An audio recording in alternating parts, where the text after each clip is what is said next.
What's up, everybody? This is Eslin from Exotic Fire Hogs, and I'm over here with your crew from New Cow Corner. Welcome everybody. Welcome back to a new episode. Thanks for being here and bearing with us. We're trying a little something new with the recording, so just bear with us. If we seem awkward, we promise you we're not. We're just working out some kinks and putting a new, better, more improved show together for you guys. So again, thanks for being with us. We have a super amazing guest with us today. I mean, this man is versed in everything. We literally just had an hour-long conversation before you even hit record, and I didn't even want to hit record. The conversation was so good, guys. So again, let's give Eslin a big round of applause. And we're going to dive deep into everything, quite literally everything. Hog noses, geckos, Everything. traveling. We're going to talk about it all today, guys. So definitely set some time aside. You're going to want to watch this whole episode from beginning to end. All right, so now that we got that out of the way, Eslin, I am super honored to have you here, man. This is, I assumed this was going to be a good conversation, but I mean, I'm already like hooked, bro. Like I want to Blown away. talk to you all day. I just got questions on questions on questions on questions, and we didn't even really start talking about reptiles yet, guys. But yeah, this man's doing some amazing things, and we're going to get into that. And he had brought something up before we were talking. I just want to say this, as a few words of inspiration to everyone out here that we're blessed. We're blessed to have opportunities, right? Like we can sit on a couch and collect our animals and order them online and stay in our houses and call that a day and watch National Geographic. But there's also a huge world out there, guys, that you can quite literally take control of. You can get off the couch, buy a plane ticket, get in your car, you can go see the wilderness. You can see animals, you can see species, you can, you really don't even need a camera. Take your phone, or your memory for that matter, man. This is a big, beautiful world, and you are quite literally the only one in control of how much of it you see. I don't know. Let that sink in, guys, because these things we buy, they come from someplace. All these animals we keep and collect, they come from somewhere. It's a different experience, whether you're keeping reptiles, whether you're a hunter, whether you fish, to go and see these animals in their natural environment. You learn to appreciate it a lot more. And I will get more into all that later on. But let me shut up and let's start talking about some of the things Eslin's got going on. So if you don't mind, can you give us a rundown on how everything you do came to be? How did you get into reptiles? How did you become the person you are, the advocate, the super knowledgeable keeper? How did you come to be? What made Eslin? So Other than your parents, the obvious. Yeah. Nah, but to be honest, I'm just an ordinary guy, man. I'm just an ordinary guy, and as ordinary people, we have, parents that instill passion and instill morals and instill, a moral compass. And my moral compass was one that led me to animals because animals are pure, And early on, as a young kid, I enjoyed being out. I was the black sheep, you would say, because I didn't want to party. I didn't want to go to parties. I didn't want to go do none of that. I have friends that all they wanted to do was go hang out. While I wanted to go fishing.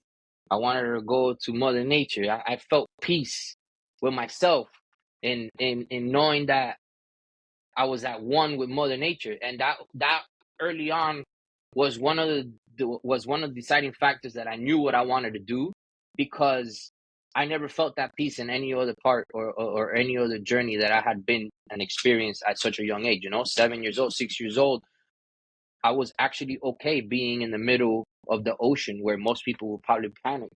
I felt at peace. I felt calm. It's like it was charging my batteries, and then the more I exposed myself to that through my family and everything, that's when I started realizing, like, yo, this is it. Like, this is it. I have friends that are in the street life. I have friends that are dealing with stuff that I didn't want to deal with, not only because I knew it wasn't healthy for me, but because I knew that it wasn't my calling. It wasn't me. It wasn't doing anything for me. So that's when I started, any little chance I got. If I knew a friend of mine that had that had an exotic animal or a reptile or anything. Every little chance I got to hang out with that animal to study it, just to see how it worked and see how it thought process, how it worked, like, you know, how it handled itself. Every little portion, I tried to soak it in as much as I could. And then, of course, growing up in South Florida, I mean, there's reptiles everywhere. So my parents would be like, "Hey, what you gonna do today?" Because we know back then it was different than now. Back then you had freedom, you know. So you got home from school, you put in your book bag, you put in this, you drank a cup of water, and you were out. And then I live close to a canal, which is somewhat frowned upon because, you know, you don't want a young kid at 7 years old next to a canal. But that canal is where all the snakes were. Canal is where fishing was. The canal was everything. So my parents had enough confidence in me to know that I wasn't going to do anything that would risk my life. So they didn't see a problem with it because I didn't give my parents a reason to think that way. But they already knew. If you got to go get Slinky, which is my nickname, if you got to go get Slinky, you got to go to the canal. Go find him in the lake, go find him in the canal. He's going to be catching iguanas, he's going to be catching geckos, he's going to be catching everything. And the funny thing is that early on, I never saw animals as an opportunity to make money or it was a business. Back then, it was simply and solely fulfilling me as a person. Curiosity, It was me. It was how I felt, you know, like I was evolving, I was maturing. And then it went from catching animals and enjoying it to like, can I keep this animal alive? What is it gonna eat? Can I make this animal comfortable in an environment in my house to still wanna survive by eating, comfortable enough to breed? That's where the whole idea of can I breed something successfully without forcing it to just want to be in a cage or anything? Can I break the mental, you know, capacity of this animal to feel comfortable around me, even though it's a wild animal? That's when I started catching iguanas, raising them, and then catching, you know, other animals that were around, like black racers and scarlet snakes and everything like that, and trying to keep them alive. And I was successful with a lot of it. And then I started, you know, just going to school, man, walking to school. My parents didn't have the opportunity to drive me to school, and I was walking 9, 10 blocks to school. Lucky for me, when I was in junior high, on the way to school, there was a pet store, which was Amazon Pet Market. And then on the way to school in the morning, it wasn't open. But then on the way back, when I would walk home from school, I'll make a pit stop. And then after doing that for like 2 months straight, and then actually correcting them, like, oh, that's actually a red rat snake. That's not a corn snake. And this is actually a ball python. It's not a red-tailed boa. And then the lady's like, hey, listen, since you know so much, why don't you just come and help out? I'm like, well, because I'm a kid. She's like, okay, so work on commission. Oh, okay, that's fine with me. So, and that's when she took me in, which to this day I love Shirley. Shirley took me in. She's a Brazilian, and she has 3 boys, 3 sons, and they were helping her run the show. None of them were reptile people. They were into birds. They were into fish. They were into dogs, and that's their thing. But they had a reptile area, and then that kind of gave that became my domain. That's how I was baptized into understanding the whole portion of a business, how to run a business, how to keep an animal, and be able to cater to people and teach people how to keep their animal alive, and how to be able to successfully have an animal where it enjoys, you know, everything that we have to offer. And then that was where the passion really got taken to the next level, because I realized that there was an opportunity for people to actually enjoy and be able to keep animals like I was keeping animals, and I was able to teach them how to do it and do it successfully. And it got to the point where people will come out and just to come talk reptiles with me. And I was just a little kid, dude. I was 9 years old, 10 years old, bro. And little kids were coming to the pet store just to talk to me. And not just were kids, there was parents, because I had a big albino berm, and I lived around 9 blocks. So what I would do on Saturdays and Sundays, I would put my snake over my shoulder and walk the whole main avenue, bro. The whole main avenue, and people would honk the horn and stop me. And then they're like, "Oh my God, can I take a picture? Can I do all of this stuff?" You know, back in the day, you had Polaroids, bro. So I'll get a Polaroid. Yeah. I'll be like, "Yeah, it's $5 a photo." and I'll start, What? selling $5 a photo. Yeah, because when I went That's to awesome. when I was going to Miami Beach, they were doing it. Miami That's Beach were doing it awesome. the same thing. They had parrots, they had Burmese pythons, they had everything, and they were charging Yeah, $5 a for photo. sure. So I'm like, shit, I gotta feed my animal. People enjoy it. I'm not really stealing. I'm not doing And how anything old were you bad. then? You were 9 years old when you were I doing was that? 9, 10 years old. Yeah, That's a 9, 10 years old. born hustler, bro. That's awesome. Yeah. And then Love people it. will ask me, "Oh, is it for sale?" I'm like, "No, but I got babies for sale. If you go to the pet store that's right on 49th Street, right there in between 16 and 12 Ave, I'll be able to help you. You could come see me." And then, bro, they'll come. They'll come. 9 years And then old. that's when we had Burmese pythons, we had ball pythons, we had rainbow boas, we had everything. I had that whole area stocked with good animals. I would go with a lady every Saturday, and I would handpick everything from Strictly Reptiles, from all the wholesalers over here, and I would handpick everything. And then we had an area in the back where all the animals that were feeding perfectly were the ones that were being sold. Anything that we had to work on was in the back until we got it ready. So animals were fed. We had everything, bro. It was a legitimate business that was catered to the animal and the keeper. It wasn't just about making money and turning and burning, which unfortunately is common here. It wasn't like that. People enjoyed it, and they were living the dream of having a kid. Parents had a kid that were able to come every week, buy a rat, buy a mouse, buy whatever it is, have their animal eat. They were growing, it was healthy, and people will come and oh, it's getting too big, would I be able to trade it? Yeah, well, don't worry, bring your big one in, and we'll exchange it for a small one. We'll exchange it for a small one, and other people will come in and like, Cool. oh, I really want a bigger. Like most of the older kids and stuff, even like young adults, 20 years old, 25 years old, they wanted a big snake. But then the little kids couldn't handle a big snake, and their Yeah, parents didn't want a big snake, so they'll turn it in for a new one. They'll get a baby, and then we'll take in the older snake, and then we'll have like custom orders where people will be like, "Oh, if you get a sure. really nice big snake, let me know." So I would take their numbers down, I would dot it down, and then the moment that an opportunity like that came in, we'll call. Hey, are you really interested in a snake? I got an opportunity. If you guys want to come in to take a look at it, and they'll come in, bro, and it worked. It worked for years, bro, for years. That's It hurt me amazing. leaving the business. It hurt me leaving the business. It really did. Is it still there? Any chance it's still around? No, she retired already, and her three sons.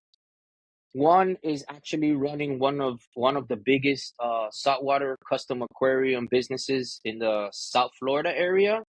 The Wow. the second one is actually a veteran right now, and he does helicopter repairs. So he's a mechanic, a helicopter Okay. mechanic. And then the third one, which is actually the oldest, uh, he's actually working with planes as well. And then she Wow. retired.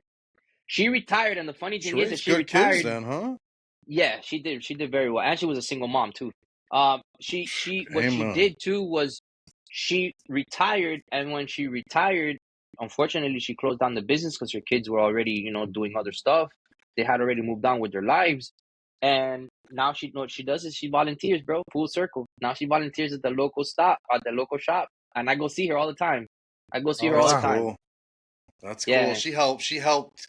I don't want to yeah, say, obviously you had your own interests and curiosities, but to still have yeah. a relationship with someone like that to help give you the opportunity to cultivate who you are today is beautiful. That's It cool. is beautiful, man. It was Yeah, genuine too. It's not like it wasn't pushed yeah. or anything. It She just sounds happened, like a good person. She sounds like a Which it, it, good it was person. it was it was it was fake. A lot of Mm, people don't believe in stuff like that, dude. But I think that we get put in a position where we need to be. Oftentimes, it's not what we want it to be, but it's exactly what we needed. And then absolutely, later on, we grow.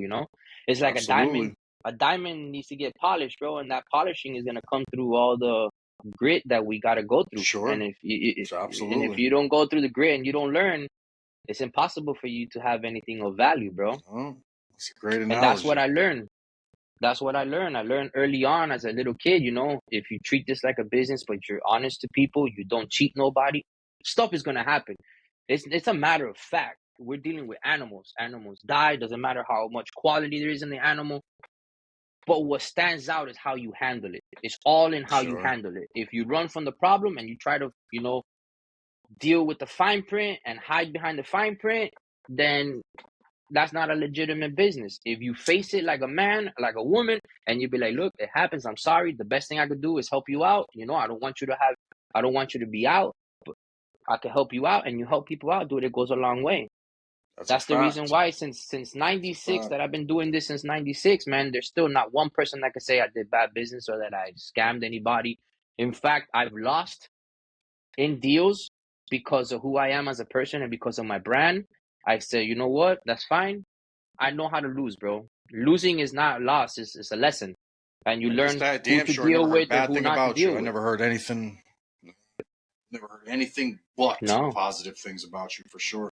no. Which is Unfortunately, hard in today, I hate to say, because people are so quick to put a bad handle on people for any reason. It's like yeah, it's sad. It is what it is. But it's, yeah, again, I mean, carrying yourself like that, I mean, obviously you have the reputation you have for a reason. I mean, that's a hard thing to do, to know you're losing, but to at least acknowledge animals die, and like you said, being transparent and being a man and addressing the issue, not hiding behind fine print, defines who a person's, who a person is, and how their business is looked at. That's really huge.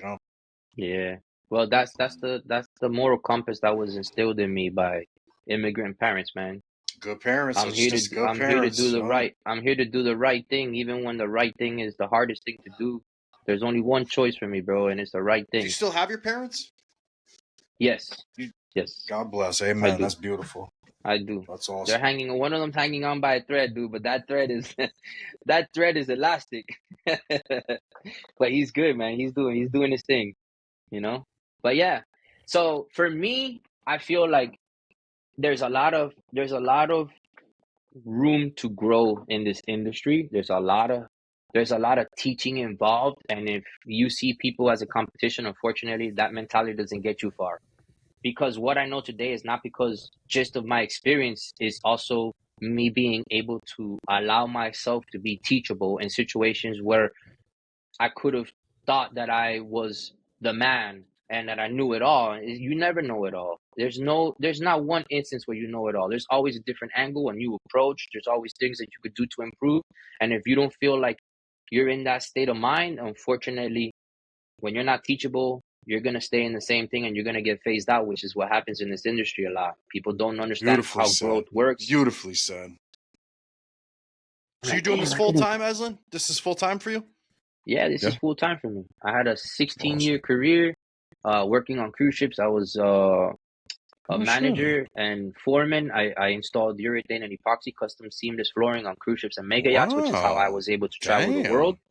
Damn. And then I said, you know what? I'm done with the corporate world, dude. I'm done with it. I really have an established brand. I have an established business. I should have done it sooner. Sure. And I took the dive, and it's been going phenomenal for me. I cannot complain. I can't complain. I had a lot of support, and it's been fun. It's been very fun. And then I have an 8-year-old son who's been along with me for the journey, and my wife as well. We get to travel around the country and do shows, and he gets exposure, and he's smart, man. He's breeding frogs. My wife is helping him breed frogs too because they Wow. like frogs. So we have a lot of different species. We have over 20 species together between us. Really? That's awesome. That's before I got into Yeah, geckos. That's what I did for years, man. Frogs. What type of frogs is he yeah. working with? What type are So they right, working with? so they have Philoderma, which is the big waxy frogs. They're breeding Okay. those, which we actually saw in Ooh. Peru too. They have the reticulated as well, reticulated the pond frogs from Wow. Peru as well. They have uh, the monkey frogs, which is common, but they Mm-hmm. have some really nice blue ones. They have the super snowflakes as well, like covered in Mm-hmm. stuff. Really Oh nice blue wow. ones. They're breeding that. Uh, and then we got some Asian bullfrogs as well, which are cool as shit. And that's I that's, don't think I've that's ever it for seen an frogs. Asian bullfrog. That's awesome. Yeah, the Asian Asian bullfrogs bullfrog. actually come out with morphs. We have an albino Lucy and a leucistic as well. We have a male and female. Really? I got a Yeah, male and female African bullfrog, and I have never paired them. I'm afraid he's gonna eat her, but yeah. So the they're African bullfrog is the next one for us. That's the next really. one. You know, we Well, no, saw I got a in male and a female, man. I got a 5-year-old male and a 3-year-old female. Literally, I that's bought them actually as my son's babies, and I got a favorite. male and a female, man. My male's like That's my dude, son's he's as favorite. big as a giant dog bowl. I'll send them Yeah, to you if you that's wants to keep them and you want to take them. Eslin, pay for shipping. I will send them to you, dude. dude. These animals are super healthy. I treat them; they're my babies. But I got out of frogs and I just kept them because I had this connection with these two bullfrogs. But I Yeah, know they can live better. I know someone can breed them, and he calls. It's I keep them in two separate tanks because obviously the females are yeah, smaller, the males get much yeah, larger. yeah. But they're They ready to call go, all the man. time too, bro.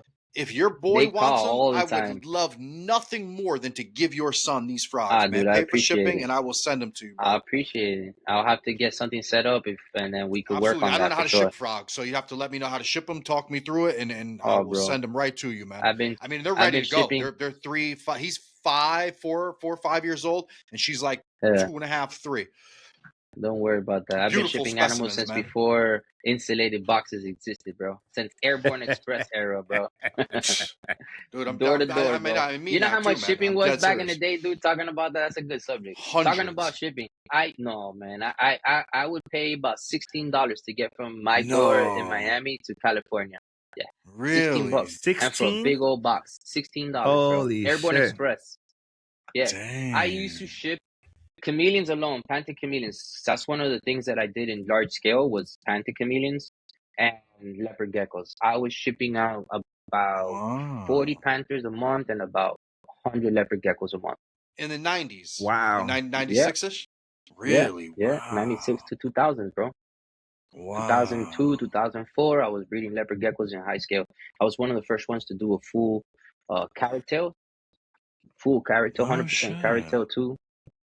Do you I know actually Brian ended up, Who? Do you know Brian Who from Who's Geckos? no, no, No. I got He out was of breeding them geckos on a big scale too with back then in the leopards. 90s. Yeah, He was breeding with the leopard leopard geckos. geckos, I was working with Kelly, which is out of Texas as well. She was running his. A lot of people don't know, but she was a big player. I worked with obviously, Philip Tremper and Ron Mm-hmm. Tremper. I worked with No, them for no. a little bit. Uh, I did Albies as well. Worked with Albies. There's a fireman Dan that was down the road from us in West Palm. He had some of the nicest stripe stuff back then. That was his own bloodline. Um, we were one of the first ones to produce the patternless with carrot tails, and that was one of the projects that I That's sent to Kelly too. awesome. She bought that. We did a lot, man. I've felt through the years. I've specialized in different species, and I've taken it from like an unknown player, and I've worked myself up to one of the more prestigious in that species, and I did that a couple That's times awesome. for That's different stuff. awesome. Wow. I've hatched out a lot of cool shit, dude. I Wow. bet. Like I sometimes I bet. get memories and I'm like, oh, I remember hatching that. Oh, I remember hatching that. Chameleons was a big one for me. I hatched out so many different species of chameleons, bro. I So many, so bet. many. I would go into the wholesalers for fun, bro. They knew me there, like for fun. I'll show up a random day. Like I was working as an electrician, so You're in the I was spot all over too, the man. place. I was all over the place. So and I'll be like, you know what? Let me just pop in real quick to see what they got. And I'll pop in, dude, and I'll go and I'll look at all the chameleon shipments that will come in, and then I'm like, she's gravid, she's gravid. I'll take her, I'll take her, I'll take her, I'll take her. And then I'll do Wow. research and then I'll start hatching out stuff. I hatched out Mellors, I hatched out so many Usambras for quadricornis, which is very rare in the industry right now. I did all that shit, bro. I had incubators, I broke diapauses, I did a lot of stuff. I was like one of the underground people that was like the chameleon guru for a little bit. For a little bit, I mean like 8, 9 years. And Wow. then yeah, and then I took a corporate job working for Sam's Club, and then that's what kind of like I said, okay, let me try to do the corporate thing for a little bit now to figure that out. And then I kind of cut back on reptiles for a little bit. I did that for 5 years, and then I was drawn right back to reptiles. I went right back to panther chameleons again, dude, for round two, and then I've been on it since. I've been on it since. I never stopped dealing with reptiles ever since then. I got my niece, nephew, so many of my friends into it, their kids. Are you It's keeping your awesome, bro. panthers outside? You keep them outside down there? Yes, You yes. do. I keep I was looking panthers at some outside. of them, Yeah, and I was like, they just look different. Like I don't even know how to explain it. They just look healthier. Beautiful, Yes, beautiful animals. Beautiful. our climate mimics a lot of Madagascar's climate, so we're spoiled in that sense. The hardest thing for panthers outdoors, they do have a shorter lifespan than if you were to be able to keep them indoors. And in the winter time, Really? yeah, you lose about 2 years roughly on average. Wow. So you'll get 5 years on an adult male, 5 6 years on an adult Why male do you say that? outdoors. What makes you? How do you know? How do you know? Not that I'm questioning It's you. I just it's want to learn. How do you know? no, it's Just from terrain. experience? Yeah, from experience, man, from doing this so many years, bro. Like that's an Really? average. An average lifespan for a panther outdoors is about 6 years, 5 years, 6 years. Wow. I Yeah. just got one. Some Remember, buddy of mine they was go moving and through. gave me one. So they go through a lot of So seasonal changes affects chameleons a lot. Really? Pressure changes chameleons. Pressure systems. So a lot of rain changes that. Winter, they go through winter blues here. So when we start getting those cold fronts, they lose their color. Then in the spring, most of it comes back. They go through a lot of different phases. Like right now, in the heat of the summer, which we're starting to get into summer. Obviously, we got that pattern going on now, where it's really hot and then it's raining and it's really hot and it's raining. They go through their phases. Now, that's usually when females are very receptive. So you'll have a lot of girls, which is the reason why panther breeders usually have a really big influx of babies. It's because a lot of the girls start becoming receptive and ovulating at the same time. And it's because of temperature, heat. So when you're indoors, you can manipulate that. When you're outdoors, you're to the elements. Yeah. So there's very little that you can manipulate there. But it's advantage. You do have an advantage of keeping them outdoors because they do seem more robust though outdoors. Even though they have that winter blues and they go through those little phases, you could definitely tell. Yeah, yeah, You that's a get nice like that panther. natural UV. It's my dude, Oh man. yeah, He just hangs out. yeah, yeah. Let me see. Let me take a better look at him so I can see what locale I could ID him. I have no idea. My buddy gave him to me. He was moving to North Well, Carolina and was like, "Do you want him?" He's 2 years old. I was like, "I know nothing about him, that looks but like a nosy I bee. bet you I keep him alive." And I've That's got either a no. Yeah, that's either a nosy bee. He gets a lot of blue, right? yeah, all blue. In nighttime, you'll Yeah, see red. When he fires down and he goes to sleep, he has like red. All these lines are actually like red like little when he goes specks to of red. sleep. Yeah, Little, yeah, yeah, he's a little nosy bee. tiny, That's what we like call a nosy bee. under his chin, like little spots of red. But Yeah, he's now they look like purple. Like a dark yeah, bluish purple. yeah. So he's either a nosy bee or he could be a banja as well. But they only live A about banja well locale. outside. You said 5 years, right? Yeah, indoors you can get 8 years. You can get 8 9 years if he's well taken care of. I One never of the got him, hardest, Eslin, because no, go ahead. one of the most important parts is making sure that you're giving them the right supplements. So What would being that that be? you want multivitamin without Okay, D3 for indoor use, and you need to make sure that the best investment that you could do would be a UV reader. It's a little got expensive. one. They're like I got one. $200. Okay. I got So one. you want Yeah. to make sure that you're in that right spectrum because those light bulbs, now the manufacturers are doing a much better job with a better quality bulb. But Yes. generally, yeah, yeah, yeah.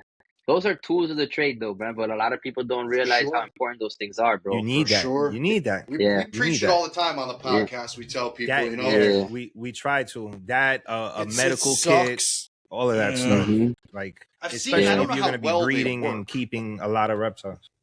Oh yeah. I don't know No, how no, well they they're work, but some companies came out with them now for pretty cheap. Like I've seen Repti Zoo. I don't know how good it is, and I don't yeah, own it, but Repti Zoo came out with one that's like $140.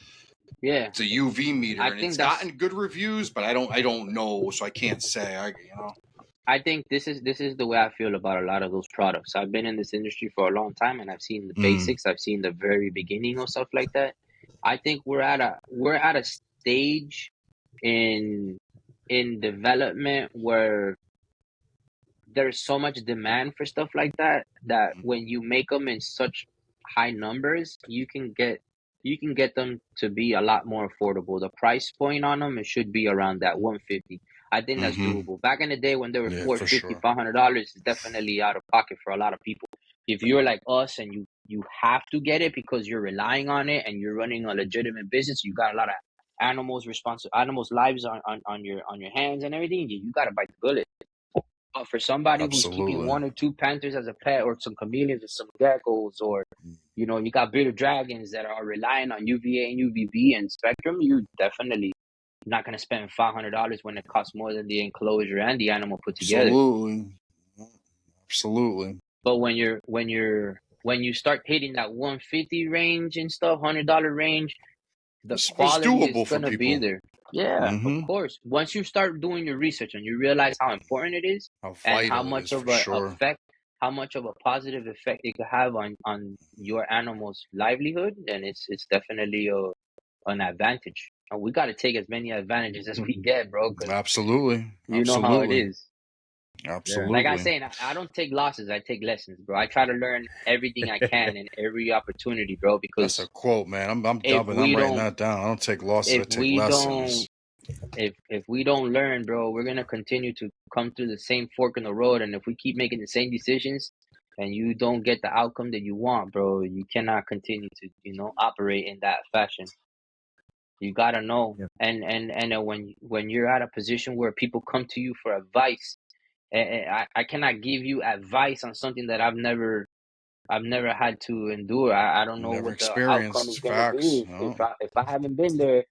And for somebody that's been doing this as long as I have, we've been through some stuff, man. So when I tell people out of experience, don't do this or don't do that.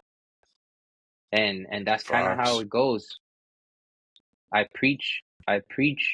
So What I and s- how? I sold I sold I sold my gargoyle collection. I split my geckos. I had a large uh lychee collection, non-locale specific. I always geared for what I like I said, and I liked purple and I liked pink a lot. And it was rare at the time. It was very rare for you to find pink and purple blotched uh lychees. And I had a consistent collection that was producing them and producing them and producing them. So I split my geckos into species. So I did all my crescent geckos went to Nick Franklin, and then he split them up and did whatever he did. Then I had some gargoyles go to another friend of mine, and then lychees go to uh, this dude in New York, in Rochester, and then I think Leaping Lychees ended up with some of those animals as well. I think, I'm not sure, because Ty used to work for Leaping Lychees too. So when we got pregnant with my son, who's 8 years old now, I had a big collection. I was working full time, and I was like, okay, I'm in a 2-bedroom apartment. My baby's gonna come.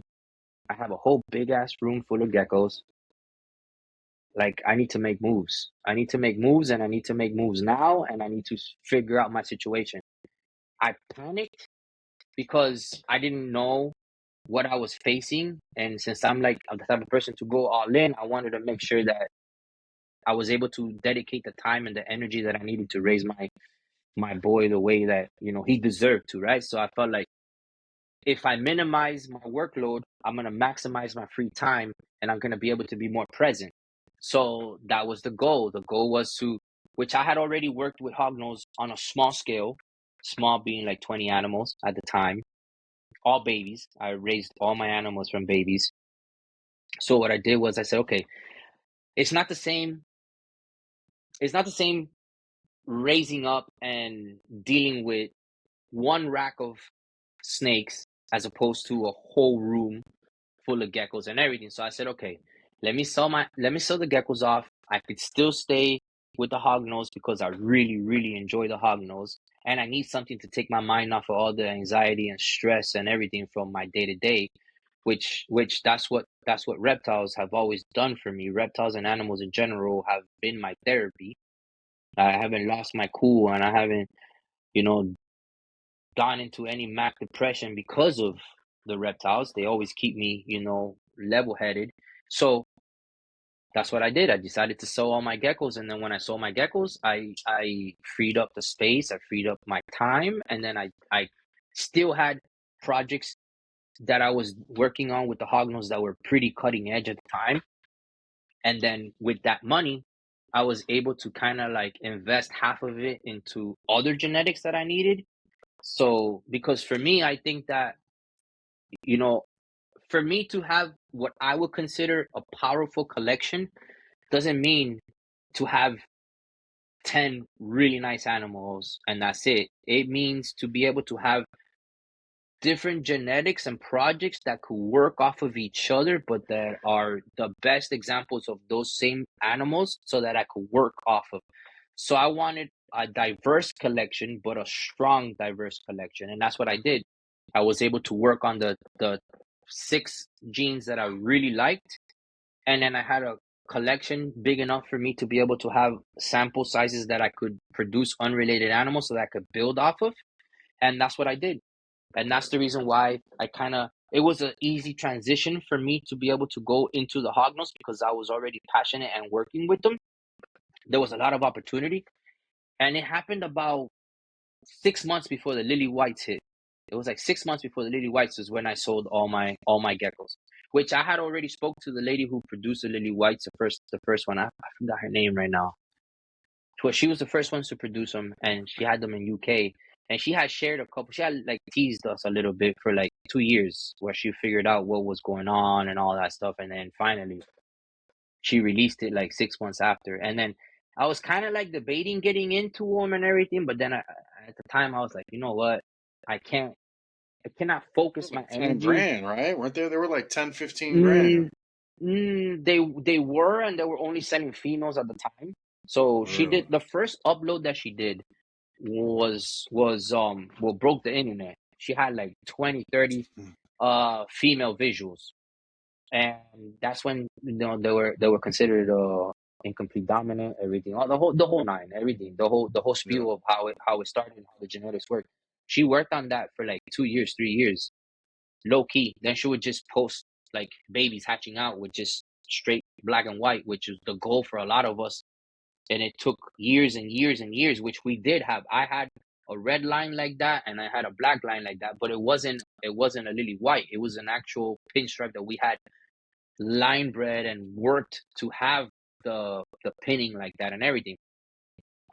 So it was kind of like a cheat code for you to say you had a lily white, and then one out Sure. of two or however the percentage, whatever luck you had on your side, then people started working on it, and then that kind of did help crescent geckos a lot more than when the Azantic came out. But then when people started realizing the whole recessive versus incomplete dominant, people were like, "Oh, I'm gonna make a bunch of lily whites," and then they didn't understand how the market works. When it's easy to produce, the prices are high for the first 2-3 years, but then everybody has them, so the price crashes. So you gotta add to it.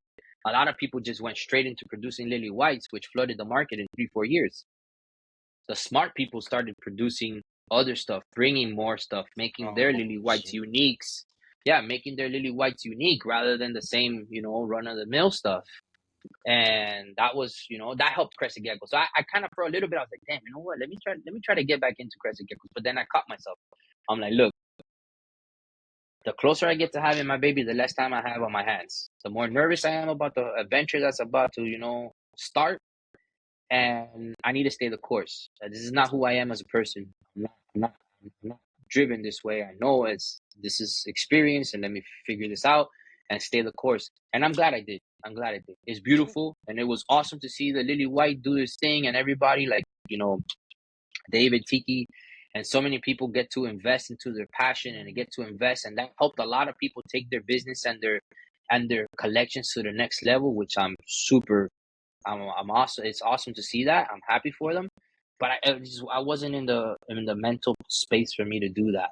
So what I did was I stayed my course. I stayed with the hognose. I stayed with the snakes that I liked. Again, it was the right move for me at the time. But like I said, I was living through it. I lie to you if I tell you that I wasn't in the groups and looking at everybody doing stuff and how they were able to start.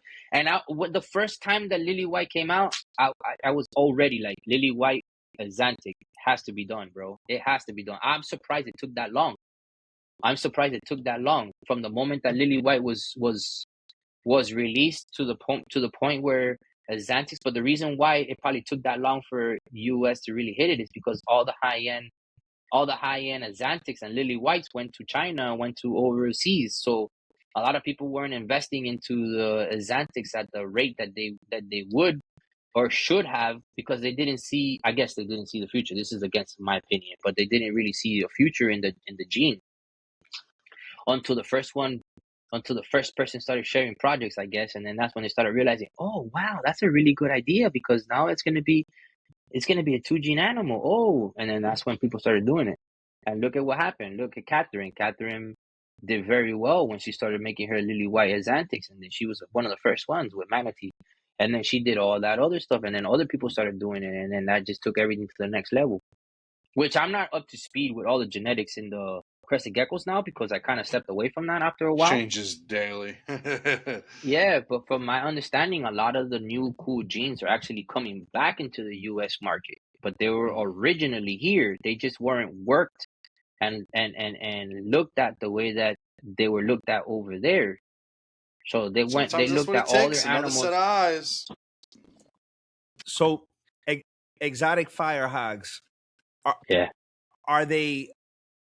I don't know much about fire hogs neither, but I swear, like every time I see them, I'm intrigued. Are they beginner friendly? Or because I hear a lot of Yes. different things, like talk, for the people. I want to get a Yeah. snake, my first time snake. Talk to me. Let me know.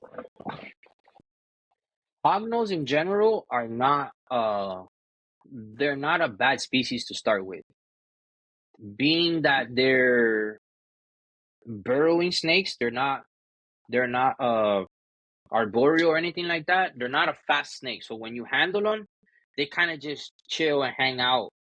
They're not a snake that's fast moving. They're not trying to get away from you mostly or anything like that. The care for them, the husbandry wise, is one of the easiest snakes to take care of. Like, it's one of the easiest snakes. Ambient temperature on the cool side, 70 degrees to 77 is fine. The hot side, you want it between 88 to 92, depending on how cool the cool side is. Lighting, you just want supplemental lighting, at least 14 hours of daylight, 16 hours of daylight, so they don't think it's winter. If you're living in a climate where you do have barometric pressure changes during the winter, they're going to naturally fast. They're going to go through a brumation period, which is normal for them. Most people panic during that because they'll eat perfectly fine until you get the first cold front. The average person is not going to make the connection with the fact that this is normal for the species, so they're going to panic a little bit. But then once they realize, doing some basic research or reaching back out to me and telling me, hey, this animal is eating perfectly and it's not eating now. Then I ask them, oh, did you have a cold front? Oh, yeah, we actually did. I go, yeah, that's what it is. Don't worry. Just turn off the light, turn off the heat, give it like about another month. Try to offer food. If it doesn't eat, then it's going to go through brumation. If you want to keep it awake and you don't want to do nothing, that's totally fine. When the cold front's over, it might eat, it might not eat. It might wait until spring again, and that's kind of how it goes. You kind of you gauge it based on the climate of the region that they're in. For us in Florida, they're gonna eat almost all year round because we don't have a lot of changes. But during the summer, like now, whenever we have like a lot of rain that comes through, the barometric pressure changes frequently. It kind of throws them, males mainly, it'll throw them off of feeding, so they will skip meals. And that's because they're kind of like, oh, I don't want to eat and gorge myself and then have to hide in a puddle that's going to get cold because they're ectothermic. So if the body temperature doesn't rise to a certain degree, they can't digest the food, right, efficiently. So they know that. They're very smart and they're very in tuned with the climate, with the weather changes and the patterns. So that's how they gauge winter, spring, fall, summer, everything. They gauge it based off of pressure and light cycles and the whole nine. So, but for starters, it's very easy. They're small. They don't get very big. They take frozen thawed readily. They're easy to get them on frozen thawed. So it's, no live feeding. It's easy for you to buy a pack of pinkies, and 50 pinkies will be like, $20, 40 cents a piece. It's easy for you. It's cheap. They're a colubrid, so they do have a fast metabolism. They're gonna grow pretty quick. And then they're considered they're in a class of rear fang, right? So a lot of people say, oh, they're venomous. The they do have the gland, a Duvoy gland or something like that. They do have the gland, and the gland is present, but they do not inject venom the way a classic or traditional venomous snake will. So they have to chew because their fangs are in the back. So they have to chew their saliva into you. The saliva is where the toxin really lives, and in order for them to be able to kind of deliver it, it has to be chewing on you. So as long as you don't let it chew on you, you're fine. Even if you do allow it to chew on you, there's a very good chance that you're not going to really build a reaction to it. And if you do, it's not medically significant to where you have to go to the hospital or anything like that. You'll get localized swelling for like a day or two, and then it'll start to subside on its own. Unfortunately, because of social media and everything, people think it's cute to see a animal trying to eat your hand, so they'll allow it to chew on them for a duration of a minute. And then, of course, at that point, it's worked so much of the saliva and toxin into your body that you'll get the reaction. At that point, of course, you're gonna swell up and everything. But for like a 5-second, 10-second gnaw on you, there's a very good chance you're not gonna build any reaction. I know I haven't. My son hasn't. My wife hasn't. A lot of my friends haven't. Working with as many as we do, you're gonna get bit all the time. Like I get bit all the time because they come out of their bin. Like you see the bins back there. If I open that bin, they're gonna come out because they think it's food, and then I don't want them to hit the floor, so I grab them. The moment that they feel any hand or anything like that, they're just gonna turn around and bite you. Then you just pull them off. The good thing is that whenever they do bite you, they have an upturned snout. It's what we would call a shovel nose. They have an upturned snout, which is part of their skull, which is pretty cool. So you actually you pop it like a soda can. So you grab the snout, you push it, and then it releases its mouth. It releases right away. So as long as we educate people and let them know that that's the easiest way to take them out. Like there's a lot of wives still out there. Oh, you put alcohol, you put them submerged under water. Most of that doesn't work, and it's not necessary with hognose. When they chew on you or they bite you, they're in their head. They got something in their mouth. They don't understand that the object is bigger than them and they'll never swallow it. It's physically impossible. But in their head, they're going to chew whatever they can and they're going to get something out of it. And they're going to continue to chew. So that's the funny part. And they're derpy too. So they're funny because they have terrible vision. They have really good sense of smell. So the majority of the time, they're tracking you off of scent. So you don't realize it, but tuna is a very good scent for babies to get them eating on frozen thawed. So if you go have any type of food and you still have that on your hands and you're going to go handle a snake, it picks up on that scent. Then they're going to be like, oh, there's food here. Yeah. But if you know your animals, you could pick up on the fact that it's tracking you. So they'll turn their head like real quick, like, oh, kind of like how cresteds and all that, when you're feeding crickets and they see the movement on the cricket, you see how quick they jerk? They're like, woo. Yeah, like, that's kind of how they do it too. They pick up on the scent, and then their head jerks to a certain direction where they're gonna chomp down, or they'll just have their mouth open, and then they're kind of like trying to see where the movement's going, tracking, and then they'll bite down. But I mean, after so many animals that we've sold and so many animals that we've helped people with, it's a small percentage of people that actually build a reaction to it. Very small. And you have to have like some internal allergy towards it or something like that. That's where the people kind of or compare it to like a bee sting, right? But it really doesn't have anything to do with bees or anything like that. It's just the reaction is very similar to what would happen if you get stung by a bee, where you get localized swelling and all of that stuff, right? So that's why people say, oh, it's like a bee sting. So that I've had people at shows walk up to me. It's like, I would love to have them, but I can't have them because I'm allergic to bees. I'm like, oh, it doesn't work that way. The analogy is simply because of the form of reaction that you build, or how the reaction looks is very similar to bees, but it has nothing to do with bees. They're not absolutely nothing to do with bees. So it's like, oh, to eat. Do they use that one like with their food, their prey? No. So like, unlike traditional constrictors and traditional snakes that suffocate their prey, so they'll wrap their prey around. These guys actually eat their prey alive. So the toxin in the saliva is only there to immobilize their prey. So they're naturally eating frogs, toads, salamanders, very like small birds, any little mouse, anything like that they can find. Lizards, they'll find lizards, they'll eat geckos, they'll eat whatever's in They're their in snake their eaters in too, their no? Don't generation. they eat other snakes? They're kind of a opportunistic feeder, so they'll kind of eat whatever they can get their hands on. There apparently there's some old studies that I've come across, biologists doing field work that have logged them eating eggs, like roadkill. Some of them have seen them eating like like animals that have already been dead for a little bit that they can visually see that the animals passed.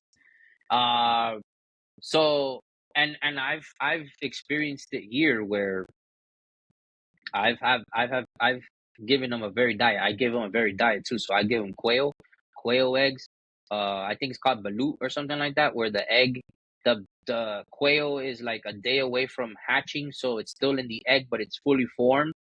So we give them that. It's a nice form of protein and fat for like females that have already laid, and like I just give them a diverse diet every time I can. Well, primarily they're eating mice, not rats, but mice. And I have a friend of mine who's a local to me that produces. I have two friends of mine that produce our mice. So um, no Chinese mice either. Unfortunately, right now there's a pretty big issue with Chinese mice in the states. So I don't feed mine. No animal that you get from me directly from me has ever been fed a Chinese mouse or anything like that. Any mouse that's imported, everything is locally grown, locally Well, sourced. that's that virus that's going around, right? Yeah, there's It's a a lot of issues that are coming from those mice, specifically from those mice. Imagine, I don't know, I cannot talk on I haven't done any actual studies on the actual mice myself or anything like that, but I would assume, imagine, if you're getting containers of that stuff from China over here, me having experience with importing and exporting goods, there's a, I mean, there is a very good possibility that some of that stuff probably thaws out or loses temperature from there to here and creates bacteria and all that. And yep, then at some point, down the assembly line, before by the time it gets to the end consumer, it has to have lost something. its integrity once or twice. And then that stuff is gonna get, sent out to people that don't know no better and feed it to their animals, and then that's where the issues start. I don't necessarily think that it's the quality of the rodent when it's produced. I think it has something to do with transit or something along those lines. Yeah, yeah. That's my humble opinion. Mm. So do you recommend for setup? So when it comes to the breeding of them, you have a lot of different genetics, a lot of stuff going on. Recently, you got something new. I saw you posted something new there, right? Yeah, Was it we have about, well, so we have the Madagascar giants. We have okay? from the island of Madagascar. We also have the speckled hognose as well. We have easterns. We have the southerns. We have westerns as well. The westerns hognose are the more common ones, the ones that have the most uh, genetic mutations. Then I also have rainbow boas. I have Candoya aspera boas as well. So those are viper boas. I have a lot of different species of Oh, you got snakes. the viper The boas. last Wow. Yeah, I just had a litter of rainbow boas that I posted, and that one was a striped baby rainbow boa, and the mom unfortunately gave me a litter, but the litter was what we would consider still. So half of them were slugs, and the other I only had two babies. One was alive, and one was a stillborn. And then the live one Okay. came out to be striped. Okay. Oh, okay. That's what I Yeah, saw. That's what I saw. that's Yeah. what you saw. Yeah. Yeah, yeah, yeah. That's what you saw. Right now, we just started hatching out hognose. Now we just started hatching. Like 3 days ago, 4 days ago, we had the first one, and now we have about 5 more clutches starting to hatch now. And then probably for the next 2 months, we're gonna have, I think we're like at 76 clutches or something like that. Wow. Uh, Depending on the temperatures that you incubate, I incubate at 78, 79 degrees. I get 60 days. Yeah. No. So there's been a lot of talk lately, which is interesting, about certain localities of hognose. So some of them from Texas hatch out a little later. They're used to a lot more, warmer climates. Then you have other ones that hatch out. The Texas hatch out a lot sooner, but they're a lot larger or whatever. Then you have other localities from different parts like Montana and stuff like that hatch out a lot later because they're used to cooler temperatures and stuff. There's a lot of truth to that. There is a lot of truth to that. A lot of locality specific stuff. When I first started 11 years ago keeping hognose, there was a lot of locality specific stuff. But then the recessive genes and everything became so popular that people kind of like forgot about the locality stuff and then used their locality stuff to breed into like the recessive stuff. But I definitely think that there's, not I wouldn't say a subspecies. There was talk about being a subspecies, but there definitely are differences. There are certain females that stay smaller, lay different eggs, and then you have other females that get larger. No matter how how much you're feeding, they just don't grow past a certain age, or some of them just keep growing no matter what you do, even if you hold back food. And then they'll lay bigger clutches but smaller eggs. And then you have smaller females that lay smaller clutches but bigger eggs. And then you could have a small girl that ends up producing females that end up really big. So that's one of the reasons why a lot of people haven't really given it so much thought. But definitely is differences though. I've noticed it. Like this year, I think I'm almost like at an even split with big girls and normal girls. Big for me is 300 grams, 250, 300 grams.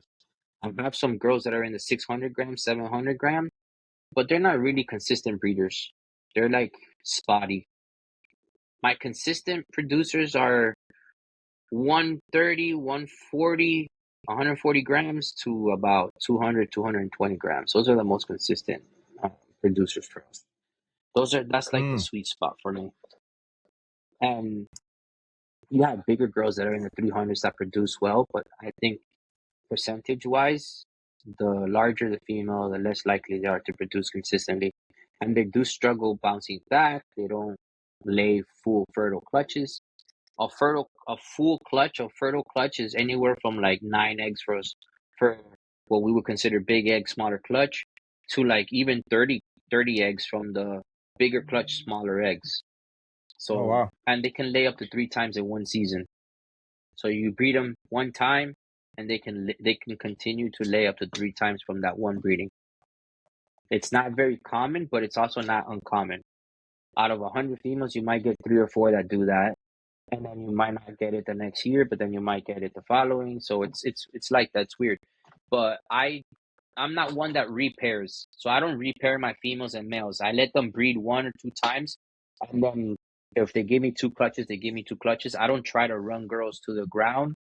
I feel like I've had a lot of negative results when I have repaired females simply to get more eggs out of them. I feel like naturally, if they're gonna give me those 2 clutches, they're gonna give it to me. They'll I give don't it. want to push them. I don't want to push them to do that. So I let them breed once or twice. When I get that first clutch, I just feed females right. I give them vitamins, I give them calcium, I give them good food, and they usually double clutch on their own without having to risk, before in the very beginning when I would try to double clutch girls, there would be girls that would give me everything that they got, and they would look so bad because they would be so thin, and then it would take them 2 years to bounce back if they didn't pass away. So I rather not do that. I don't want to compromise a life to try to gain more babies or whatever. It doesn't make any sense to me, so I don't push them anymore. I haven't done that in a long time, 7 years, so 7, 8 years. I haven't done that. I didn't want to do that. I felt terrible when I noticed that that was happening. After that 1 year that happened to 3 girls, I'm like, I'm not doing this anymore. So I Yeah. don't double. I'm not knocking anybody that does it. If they figured out a way where their percentages are better than mine, then all power to them. But for me, the way that I do things in here, it doesn't pay for me to do that. I don't want to risk the life of an animal for that. What's your favorite out of the East, West, Madagascar? Which one would you say is your favorite? My favorite, Madagascar. I was just about The to ask. That's the giant, Madagascar right? Giants. Yeah, Madagascar Giants, bro. They're so smart. They're communal, Okay. first of all. So most hognose Oh, are cannibalistic. So they will eat their babies. They will eat themselves. Like a female can eat a male when they're I've breeding. seen that. hmm But with the Madagascar Giants, they're communal. So they'll live in groups. You can live with Oh, one or two shoot. males, three, four females. They'll live in families, like little groups. Kind of like it reminds me of like tokays, how tokays would chill with their kids and they won't eat their Yeah, kids or anything. Those you can see an adult with a baby and like a juvie, and they'll all be hanging out together. yeah. And that's kind of how I feel about Madagascar. There's been a lot of videos that I've seen of people. I haven't gone to Madagascar myself. It's on my bucket list, but I've seen videos of friends of mine and on just random videos on social media, on YouTube or whatever, of people recording in Madagascar, and they're just going, and they'll come across them on the road, and they'll just pick them up, and they're naturally just calm. They're not even wild animals. They're not even trying to get away or anything like that. They're just very confident animals. And the ones that I have, they're very confident too. They're not aggressive. They'll hiss a little bit, but that's just a hognose thing. Yeah. They always hiss. They don't try Are to they bite you, but they always hiss. are they similar to like the leaf tails, like cooler temperatures, higher humidity type? Yeah. Yeah. Mm-hmm. That's Yeah, I keep a hot spot of like 86, and then the ambient temperature in the room is like 73, 74 inside here, inside this room. Yeah, mm, especially now in the summer, I keep the so I have two rooms. I have 100% hognose room, which is dedicated to breeding and everything. That's my main collection. And then I have a secondary room, which is where I'm at right now. And then the secondary room has probably about 10 different species of animals in this room alone. This room is more like a broad, life cycle and at the same time temperature. So more animals could live in here rather than the vigorous light cycles and temperatures for breeding on the main room. So the main room is only hognose, only Western gotcha. hognose. That's where all the babies are, my adults. So these are all hognose right here too. These are all Mm, hognose too. These are all females right there and females right here. And then over here we have more. These are all males right here. So this is a mm. secondary collection. So whenever Oh I wow. buy something or anything like that I didn't produce, they don't go into general population, which is my main room. They stay here. Hmm. So I don't mix the two collections. The Madagascar giants, how big do they get? They can get about 7 foot, Oh, 6, 7, yeah. 6, 7 feet. It's hard to push that one on my wife. Yeah, but it's definitely hard. No, that's for sure. That's for sure. If you're not a snake person, it's an impressive snake to own. The reason why for me it's one of my favorites is because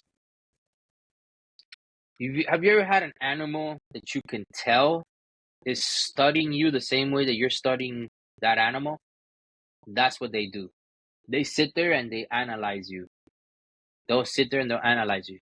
You're gonna go handle them and they'll look at you and they'll chill.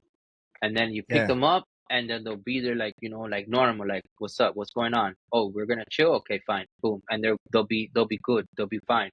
Another thing too is when they eat and I keep them in groups, I could give the male a rat or a chicken or quail, whatever it is that I'm giving them.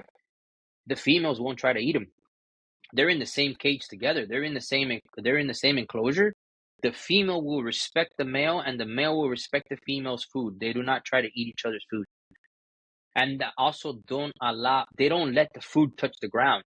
When they're eating their food, they perk up. So they basically I forgot what they call it. Yeah, Telescope. They yeah.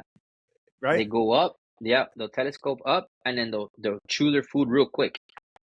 Oh, sure. Westerns sit on the ground when they're eating. Easterns sit on the ground when they're eating. Southern hogs sit on the ground when they're eating. These guys grab their food and they telescope and they'll swallow it real quick, and then they move on. Sure. It's an impressive animal, dude. That's It's a cool. different caliber animal. And I have the speckled hogs as well. The speckleds are from Madagascar as well. They don't get Oh, as big. These guys get like 3 foot. They're more like a caramel looking animal with like white spots and like a little bit darker spots. They're cool as shit. They're really cool. They're super awesome. They're very hard to find captive bred. They do come in a lot like wild caught from Madagascar, and I was able to find some captive bred or captive hatched animals, and they're unrelated, and that's the pair that I'm raising up now.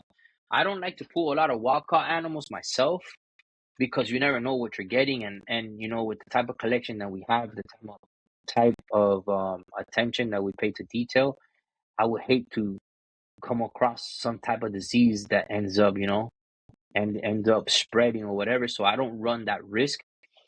I have quarantine, believe it or not. I have in my living room, I have a quarantine rack as well. So whenever I bring something in before it makes it to this collection, it's in quarantine. So I leave them there for like 6 months. It doesn't bother me. It's just another rack for me to feed. I mean, I already have all these other racks, so it doesn't bother me. So I'll keep them in quarantine for that, extended period of time to see if there's anything that happens. You can run tests. You could do so much, to make sure that the animals are healthy before they come into this collection. But yeah, you gotta, we're biosecurity.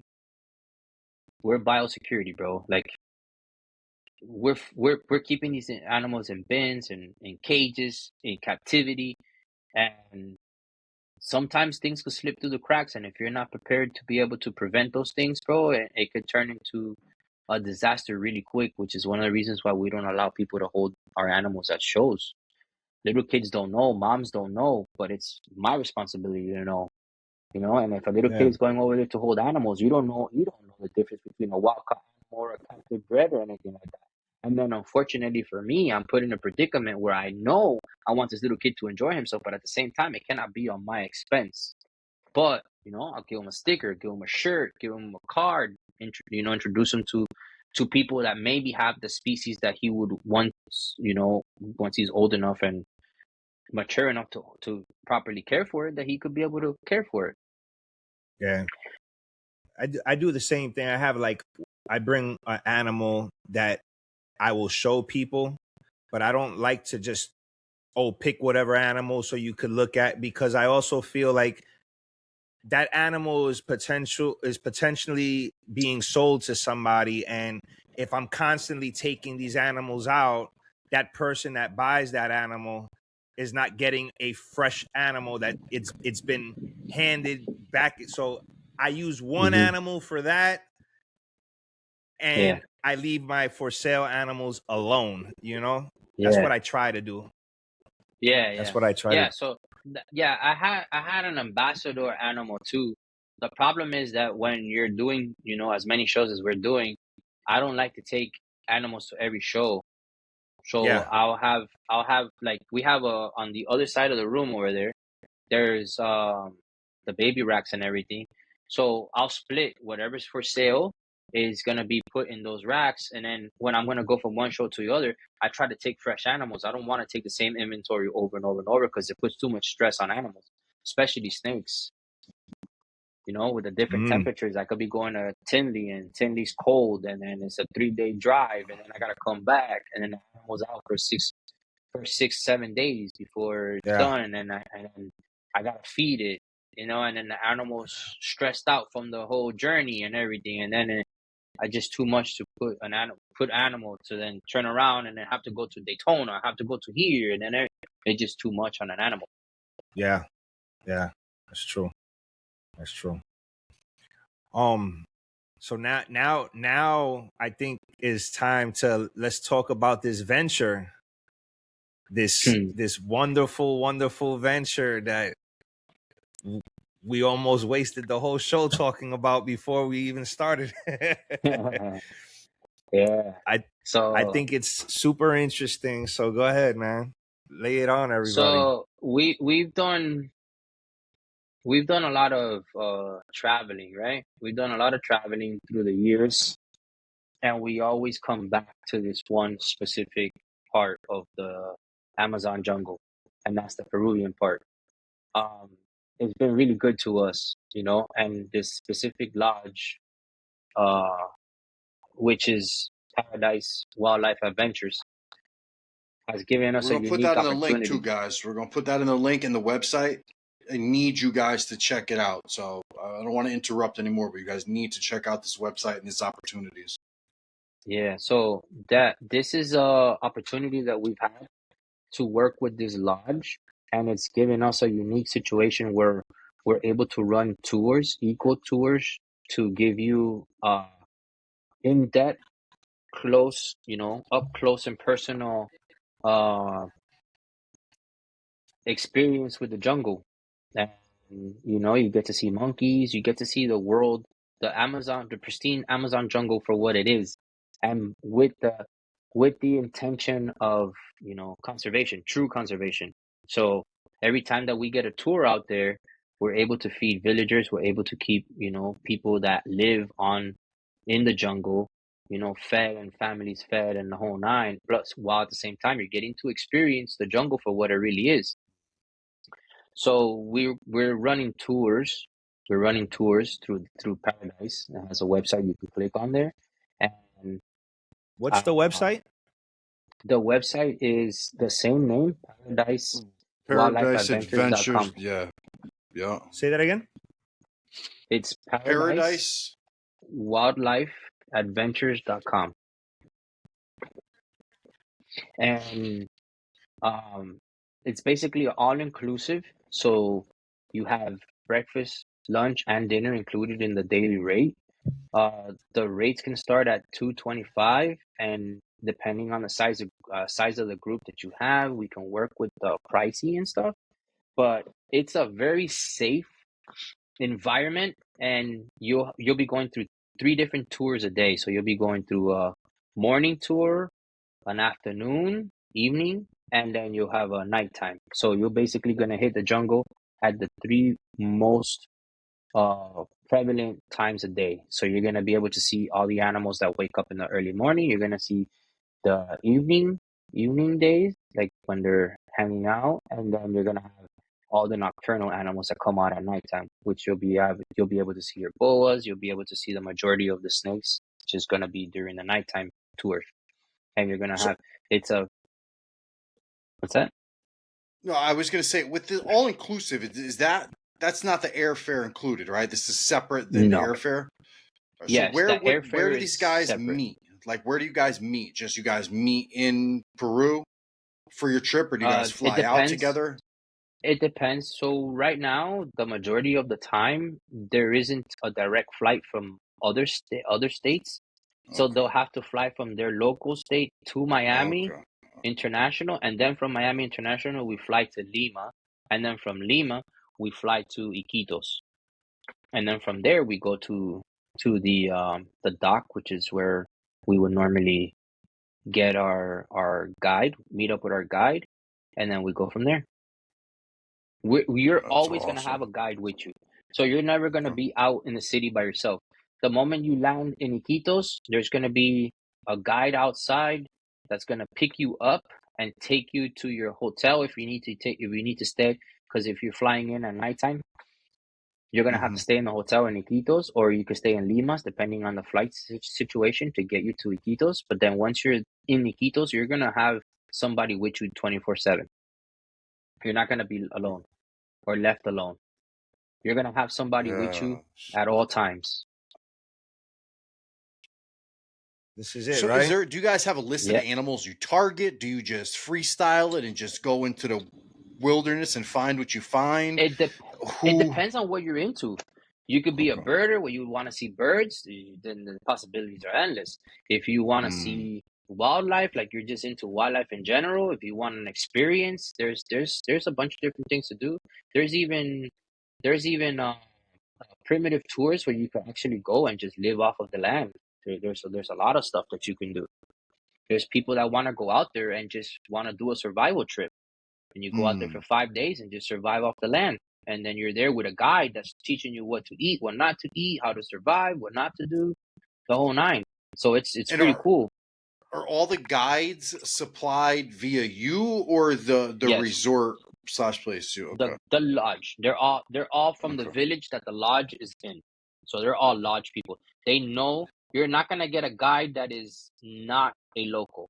All the guides that are there are locals, including the chef, including the driver, everybody. Everybody there is from that village. Nice. Which is why it's safe, because they know the area like the back of their hand. Like I told you before in the very beginning, these guys are in there 24/7. To us, every corner looks the same, man. but they know, man. They know. They cut in through a corner. You're like, oh my God, he's gonna hit the tree, and all of a sudden it just opens up to a whole new. You're like, wow, I would have never thought this was here. I would have never known, you know. And then we use drones, right? We fly drones to get aerial views of everything.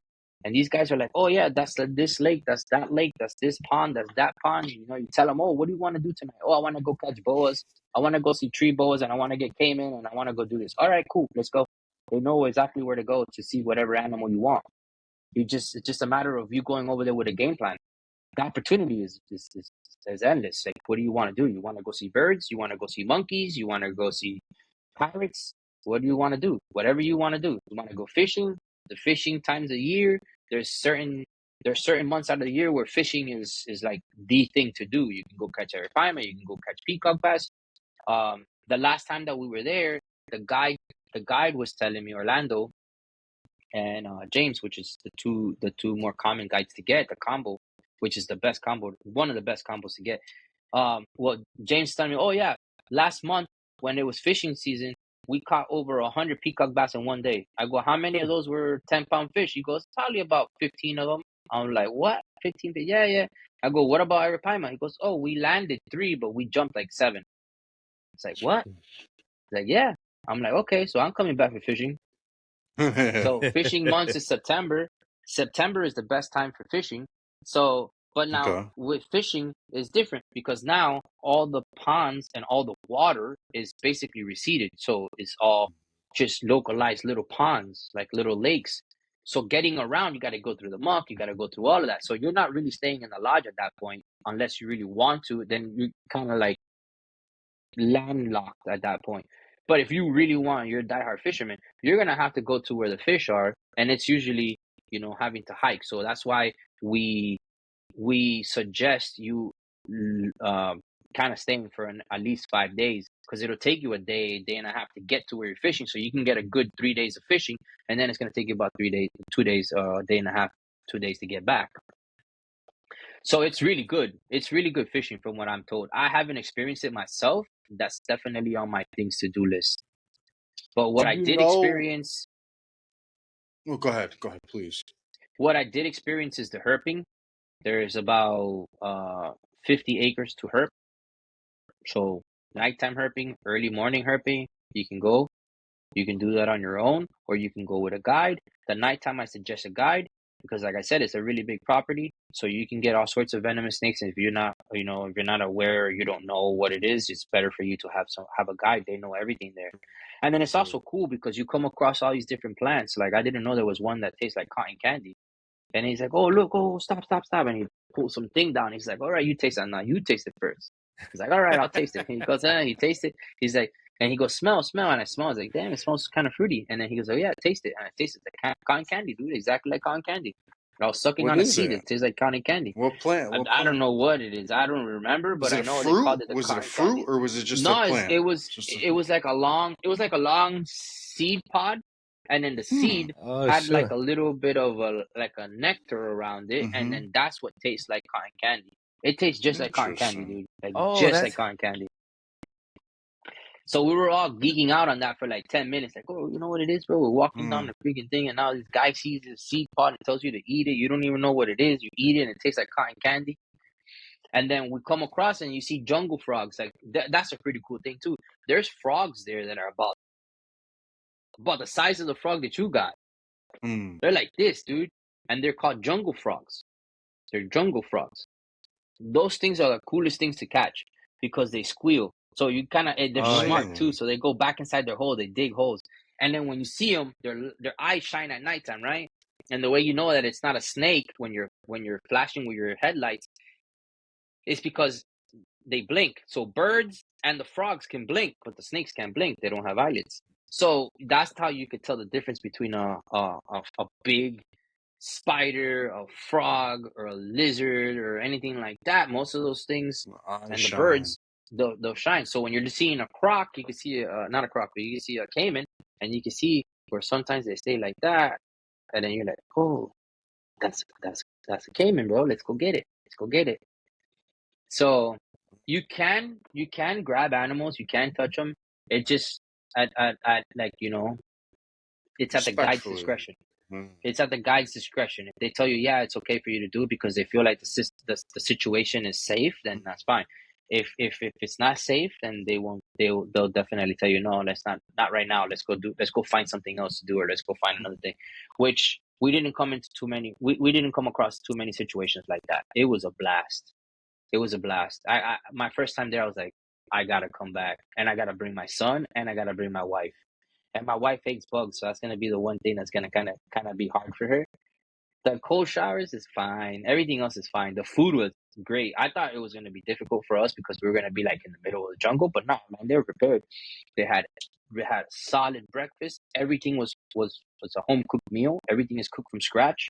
You got rice, you got beans, you got salad, and you got chicken, you got fish, whatever it is that you like. So you let them know beforehand. Okay, I could eat fish, and I like chicken, and I would like to eat a mix of the two. I like vegetables. I like rice. I like beans. All that stuff. You can put a suggestion in for what you want to eat, and then they have it there for you.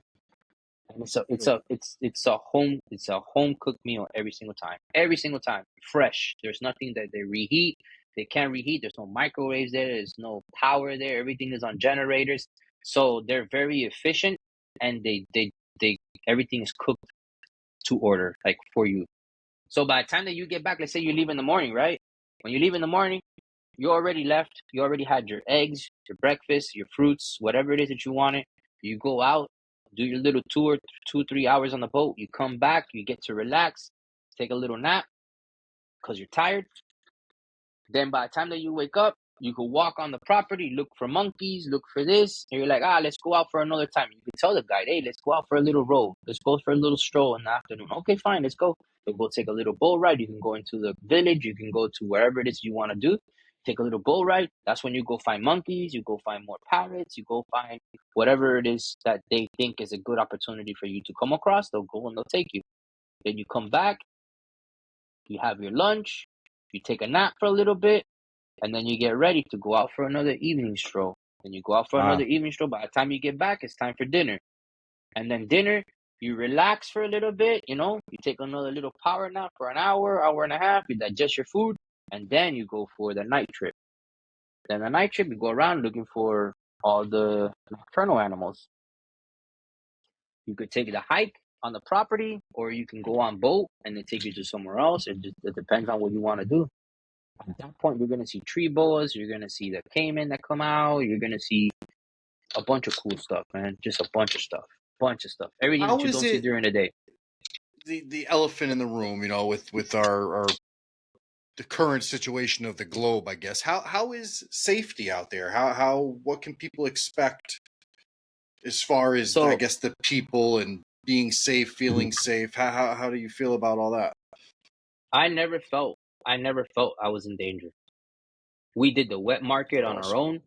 Remember, you're gonna have a guide with you, so it's not like you're Mhm. gonna be out and just doing your thing. And let's say if you do take a trip where you do have to spend the night in Iquitos, Mm. and you gotta be up bright and early, 7 in the morning. But let's say you get there in the PM, you can go have dinner. There's restaurants all over the place. There's a big hotel right around the corner. You can go around the rooftop. It's safe. You just you just gotta be on you gotta be on alert. It's a third world Mm. country. It's poor. Sure, People are very sure. poor. You're not gonna walk around with a $5,000 gold necklace and a $2,000 phone that they've never seen before, and think that you're gonna be walking around all loud and stuff, and everything's gonna be okay. Chances are it is gonna be okay, but why risk it? You're Sure, there of to course. enjoy yourself. You're not there Yeah. to have to defend yourself in a situation. So if you live by Correct. those principles where you know that you're not gonna try to put yourself in a predicament, you'll be fine. We had dinner. We were in a group of 6. The last time we were in a group of 4, we went out to have dinner. We had dinner. We walked the plaza, which was like about a 2-3 mile radius. Everything was fine, absolutely fine. There was families out having dinner like a regular night. It was a weekday. It was a Thursday. Everything was fine. Then in the morning, we went to the wet market. At 7:30, we were up, had breakfast, went to the wet market, tried to buy as many animals as we could that were alive so we could let them go back into the jungle. And we did. We came across a couple of tortoises. We bought some tortoises. There was some caiman. There was some small caiman that we tried to get, but they weren't trying to deal with us because that particular vendor says that it was illegal to sell live animals like that, which wasn't true.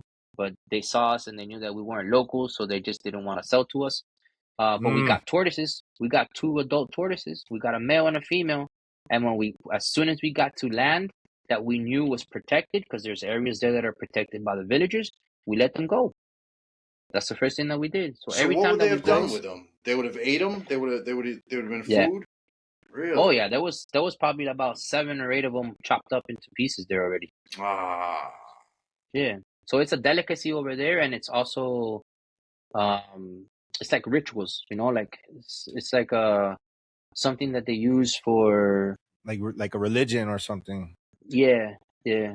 They use it, so since it's a delicacy, it's like on a special occasion or anything like that, they'll have the turtle eggs, all that stuff. So you had What's the yellowfoots. Go on.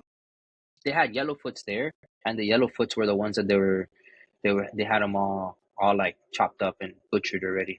And the worst part about it is that the lady goes like this with a knife just to like touch it, and their nerves were still twitching like they were alive. She's like, "Look, they're fresh," and she went like that. Oh man, that's terrible. So we tried to bribe her, said, "Hey, look, man, how much are you making? How much do you really make off of these things, like chopped up, butchered?" "Oh, we make around 300 pesos. So you gotta divide everything by 3. So 300 pesos is like 100 US dollars. Like, there's no way you're making 100 US dollars off that, bro. These people, there's no way." So we told her, "Look, we'll take the pair for 200. 200 US dollars between 6 of us. We all divvied up our change. We grabbed the 2 and we went off into the sunset." We didn't even think twice. People were like, we're getting robbed." I'm like, I don't care, man. We're giving these animals, even if we Second do shit. overpay or whatever, we're giving them a second chance, man. You know, if if if They knew if what they it's were if doing. it's oh yeah, definitely. It got to the point that the lady was like, "If you want more, we'll give you more. Don't worry, we got more." I'm like, Go I'll catch them. take whatever you got right now because I gotta meet a boat. Like, if you got 5, I'll take 5. Oh, we only have 2 right now, but I could bring them to you in 20 minutes. I don't got 20 minutes. Like, I literally am supposed to be on the boat right now. I'm gonna be 20 minutes. I'm like, it's like 10 minutes to where we needed to go, where the meeting point was, when our guide was coming to get us. So when the guide saw us, he's like, "Okay, I know what you guys did." So we put them in the truck, loaded up our truck, and we went to our destination. Like 3 hours after we purchased those animals, they were back into the jungle. Wow. In a protected area, right, where nobody could get to them, huh? Yeah, at that point, there's nothing that Amen, nobody man. could do God anything to bless. them. They were at that lodge, it's protected. Those villagers don't eat no turtle, they don't eat monkeys, they don't eat anything because through that conservation, they realized that the eco tours and the eco lodge is a much more lucrative business and sustainable for them. If they hunt a monkey, they could only eat one time, but if they get tours to show them monkeys, they can live off of that monkey for the duration of the monkey's life, and that's just putting it in short term. Like, yeah, one monkey. We saw over 13 species, so it's not just one monkey; it's just a concept. And then they started realizing that, and the more we talked to the villagers, they started realizing that, it's serious. It's serious. Tourism is serious. Even while we were down that one river, I can't remember that. I can't remember that. I think it's the Japa River. The Japa River, I think it is. Yeah, Japa River, something like that. While we were going down the river, there was a Russian family, another Asian family. There was another tour. There was like there's people moving up and down. It's not like you're not seeing the results of it, but it's hard to tell people, oh man, I'm 15th generation living off of the jungle. How are you gonna tell me that I need to start doing something different if you don't have the proof and you can't teach them what they're missing? Then they won't know. So you gotta show them. Be like, oh, you know what? You got 5 tours. And 5 tours that just passed by here this week, and everybody was happy to see that one monkey. You don't think that's enough proof for you? And they're like, oh, you know what? Yeah, kind of. So now they're starting to realize there's more eco tours popping up. There's more stuff like that. The villagers are being more strict about who eats what, and they're living off of the land, but they're living off of the land differently. So they're realizing that, which is good. It's an uphill battle now, where as long as in the next 5 years, 10 years, if they're not poaching or living off of the animals the way that they were doing before, then they should start making a comeback. They should start making a comeback. At least the monkeys should. Where we're at with Paradise, right where Paradise is at, right off of where the lodge is on that property, there's over 6 different species of monkeys that you could see right there out of the lodge. And birds, forget about it. So many tanagers. The Paradise tanagers were down the river. There's so many tanagers. There's so many different types of birds.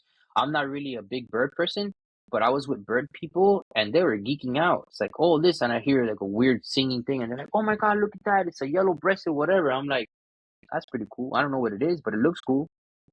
And then it gets to the point that even you're spotting stuff that they don't see. Hey, look at that one over there. Oh, what is that? And then they're over there with their binoculars trying to see what it is. And they're like, oh, that's this. Oh, no. And then the guy's like, no, that's not what it is. It's this. And they're like, oh, yeah, you're right. Oh, wow. But you got to soak it in at that point, You got to soak it in. You got to take it all in. It's awesome stuff, man. Being out there, just being out there alone. Yeah. Just being Some out of that there. stuff is the first time you'll ever see it, and you may never even get to see it again. It's special. Yeah. It's special. I saw spiders, dude. I saw Goliath spiders there, bro. There was big Oh, spiders. shit. Big spiders, dude. On the banana plants, man. I'm not a spider person. I'm not scared. I used to be scared of them. I'm not scared of them anymore, but I respect them, right?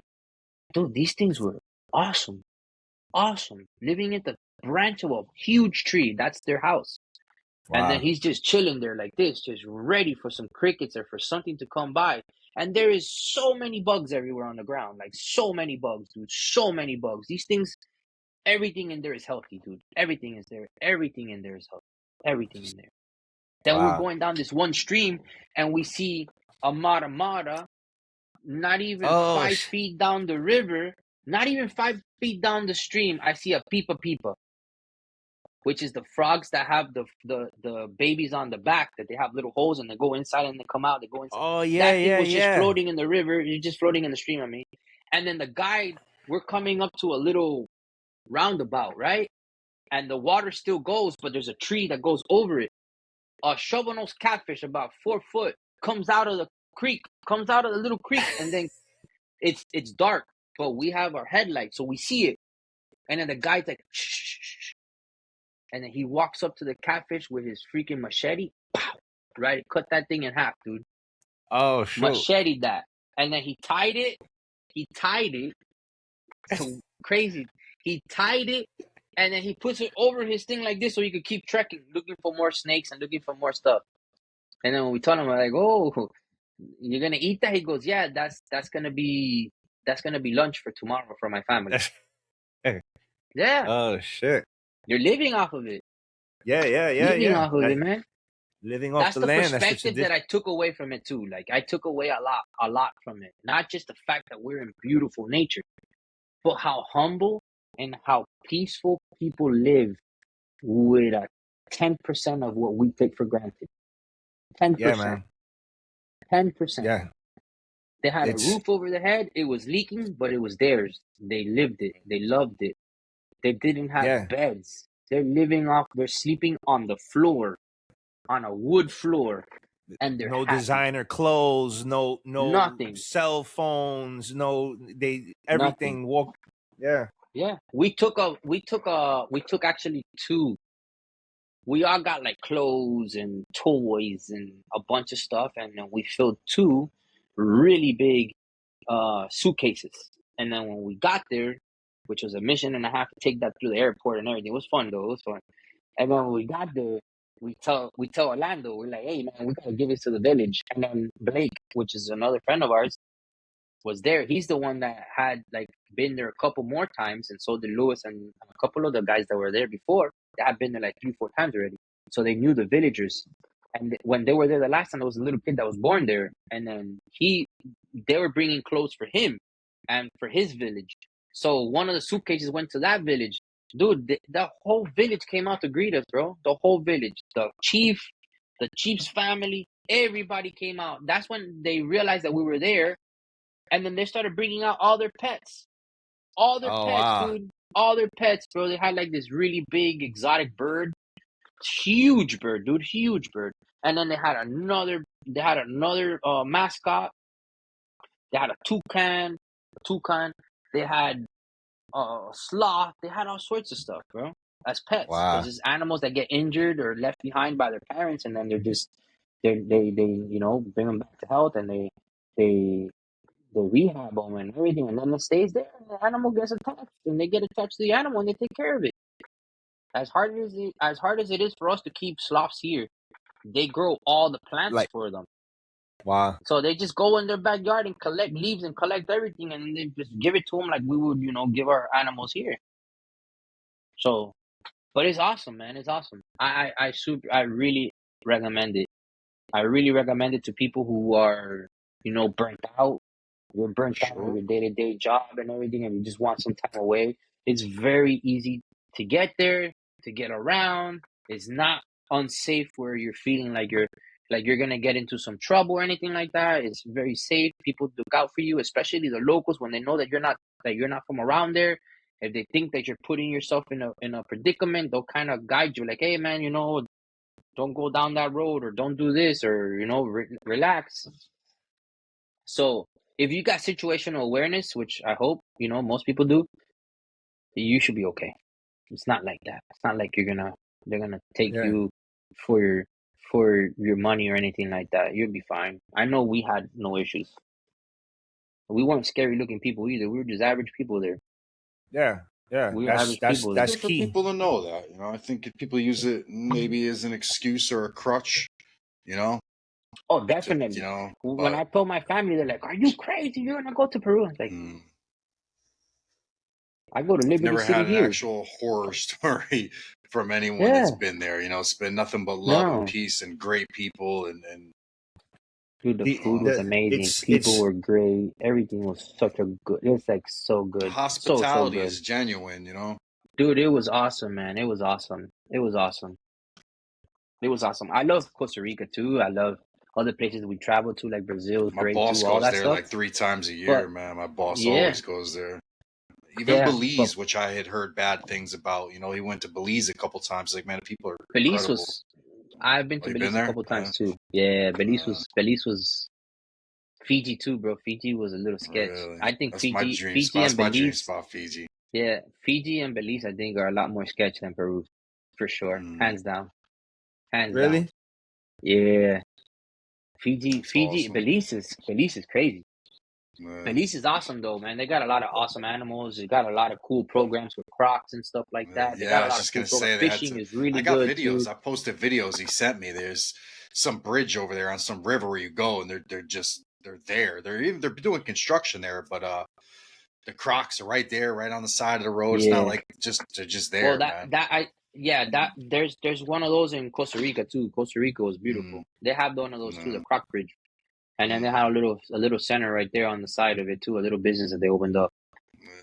But I think people just need to get out of their comfort Yes, zone. You Yes, have they no do. For the idea what's price of a out gecko, there. for the price of what some people are spending on a gecko, Mm-hmm. man, you could take a Mm-hmm. trip that'll change your life, man. You know, Oh yeah. change your life. Oh That yeah. gecko will be there when you come back. I promise you.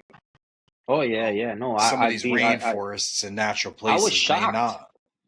I was shocked, man. I was shocked when our friend Devin's like, "Hey, man, we got 2 more spots." I'm like, "When?" He goes, "Oh, we're gonna go." I'm like, it's like one day after Tindy when I get back from Tindy, I'll be sore. I'm gonna be tired. But count me in, bro. Count me in, coach. And then And Lewis you're is going like, if back you go, I July. go. You're Yeah, and going then he back in goes, July. if you go, I go. I go, I'm going. I'm going, bro. It's There you March. I'm go. going. You're going? I'm going. He goes, all right, I'm going too.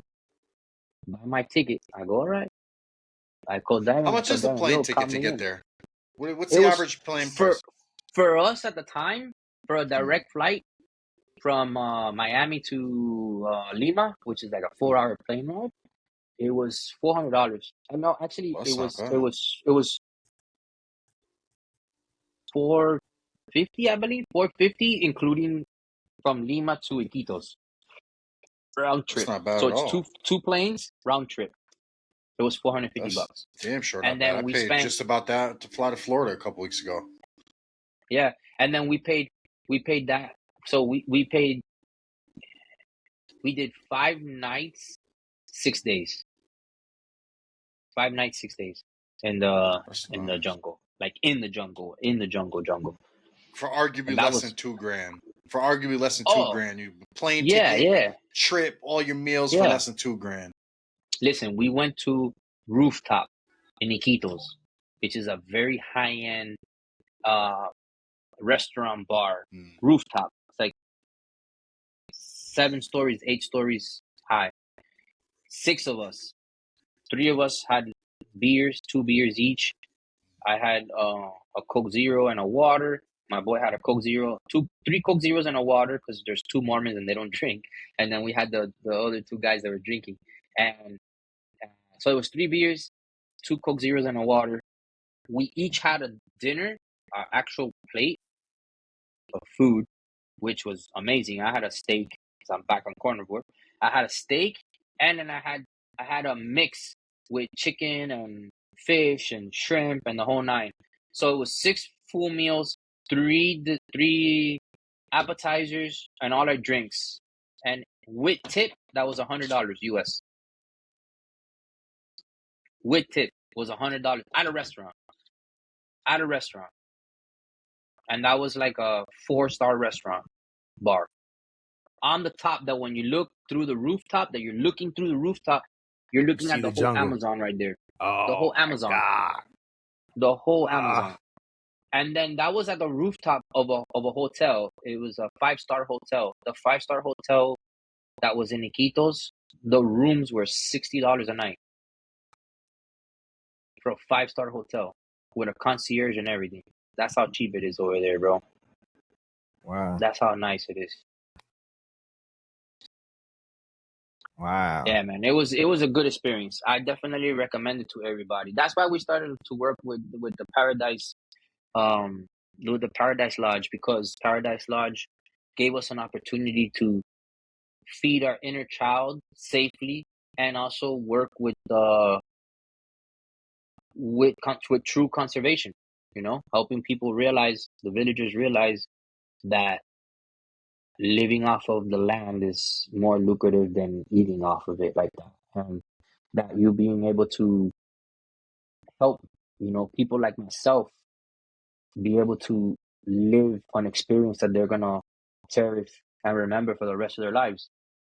Like, I will never forget that trip, not only because we were in good company, because of everything that we saw. There were so many animals that we seen, so many animals that I got to hold, so many experiences of me finding animals, seeing that big tree. That was one of the biggest trees I've ever seen in my life. And then not only did I see one, I saw 4, and each one was bigger than the last one. And then it's like an experience that you want to experience with people that you love, because it's such a special place and it's such a special moment that nobody could take from you. And that that if you protect it, there's going to be hopefully millions of other people that get to feel that same feeling that you felt and that experience that you went through. and that you allowing through your exposure and your experience, allowing other people to get to experience that is it's an awesome feeling, which is why we do what we do. That's why we do what we do. And I'm trying to do trips. I'm doing trips. I'm trying to do every 3 months if my schedule allows. So now we're gonna go back in July. We're doing that, July 18th through the 22nd, and it's gonna be three nights in the jungle. So 3 nights we fly in, go straight to the jungle, and then spend 3 nights in the jungle, and then fly right back home in Miami. Half of the group that's gonna be with us in Peru is actually gonna keep going, and they're gonna go to Brazil, Pantanal, to go see Jags. Jaguars. Yeah. That's crazy. And then we have other trips planned too. Like we have a couple of other little trips planned, but Peru is the forefront of it. Peru is definitely the forefront. And being able to see boas, being able to see emerald tree boas, rainbow boas, Amazon tree boas, regular Central American boas, and then at the same time you're seeing Philomaderma, which is another type of tree frogs. Then you get to see 6 different types of tree frogs. You get to see dart frogs, 2 really nice dart frogs in the same jungle. You get to see the jungle frog, which is one of the biggest frogs I've seen in real life. And then you get to see they even have Pac-Man frogs, and you get to see boiga. You get to see so many different things in the same jungle, dude. Like the same jungle that you saw a tamarin, or you saw, all these monkeys in during the day. At nighttime, you're not gonna see no monkeys. And at nighttime is when when everything else comes out. Yeah, dude. It's like no matter what time of day, there's a goal. There's a goal. Whether you want to go see caiman, or you want to go see snakes, or you want to, whatever it is that you want to do, you got a guide, 2 guides that know exactly where to go to get it and safely get you there, going on an adventure, and then come back for you to chill.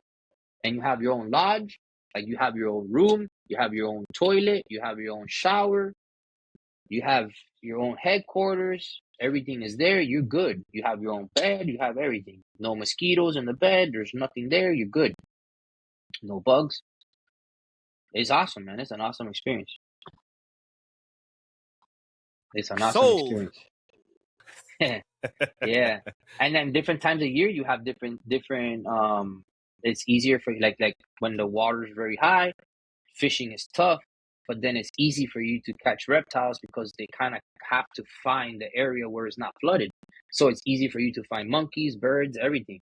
Then when the water goes down, it's still easy to find monkeys and to find birds because that kind of doesn't affect them that much. But then reptiles are a little bit more difficult. But then fishing becomes very good because now they're kind of locked in a general area because the ponds go down. But then it's harder for you to get to certain areas. So that's when trekking, that's when you being able to find the location that they're at and locating animals. That's when the adventure begins. That's why now when we go now, it's going to be easier for us to get around in the boat because there's water everywhere. So we can actually cut through little shortcuts. Oh, man. Yeah, Yeah, so you could follow the Instagram. We have an Instagram as well. You could follow the Instagram. We're sharing a lot more of our experiences there too. And what's the handle on that? What's the name of the account? It's the Paradise. Oh, it is. Paradise. Okay. Yeah. It's all under the same. We try to keep it simple, so like that we don't have to run into any of those. There we go. Any of those issues. There we go. So Paradise Wildlife Adventures is the Instagram too. That's a green anaconda that we came across. That's what we called that. We were all part of that. That's the Paradise. That's all us. Those are the two yellowfoots that we found that we bought at the wet market, and we let them go right behind there. That's on the Paradise property. So Oh, right wow. behind that, you see that big tall tree right behind him right there, right on that whole thing. That's where they have the frogs. All the frogs are right there. You don't even have to go far to find. There was 4 different species of frogs right there, which you're gonna see them on that page. On that page, if you follow that page, you're gonna get in real time. You're gonna start seeing all the stuff that we post on there, all the frogs that we found. And there's red-tailed boas back there, and there's rainbow boas right back in that hole. That's the beginning of the property. So you got 50 acres behind there.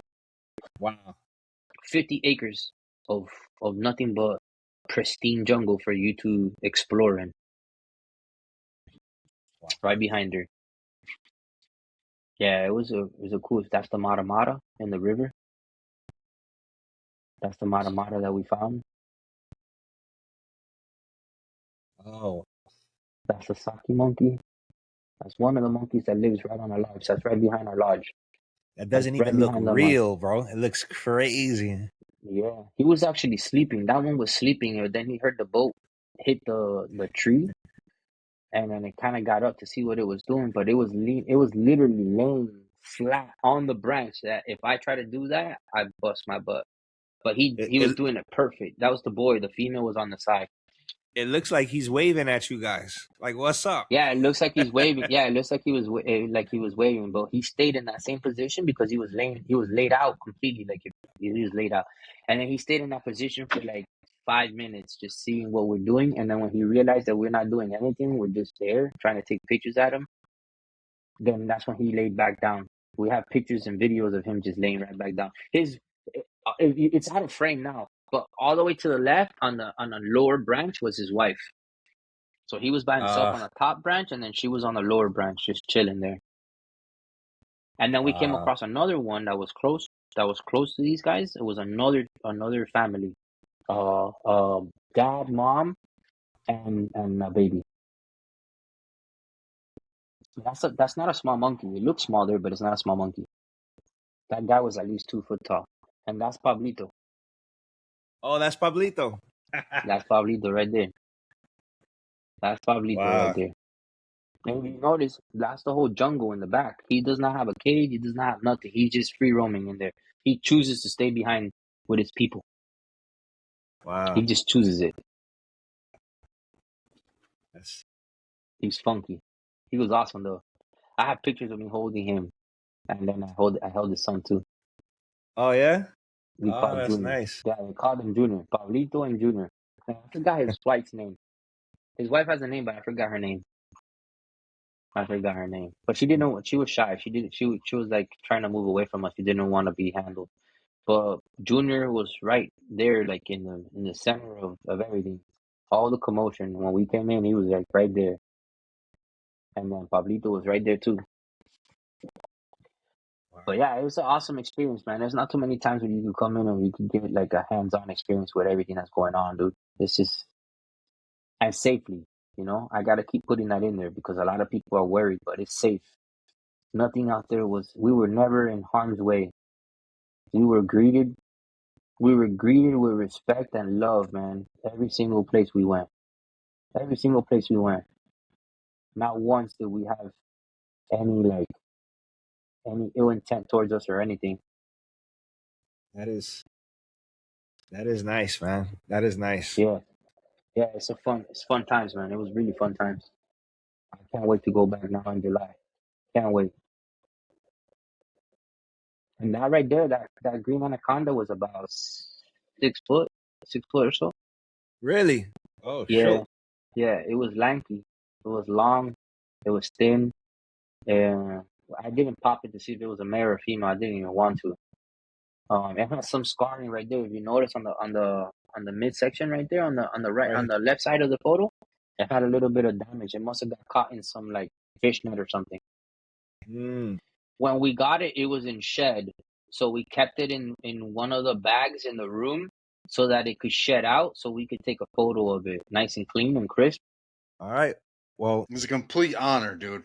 Honestly, man, yeah. and I'm dead serious, Eslin. If you and your boy are interested in that pair I have, they're yours, man. They're great. They're healthy, phenomenal. I mean, I've held him my whole life. Not that you can handle a 10-pound frog, but he's cool. He's awesome. The female, she's super timid, she's super cool.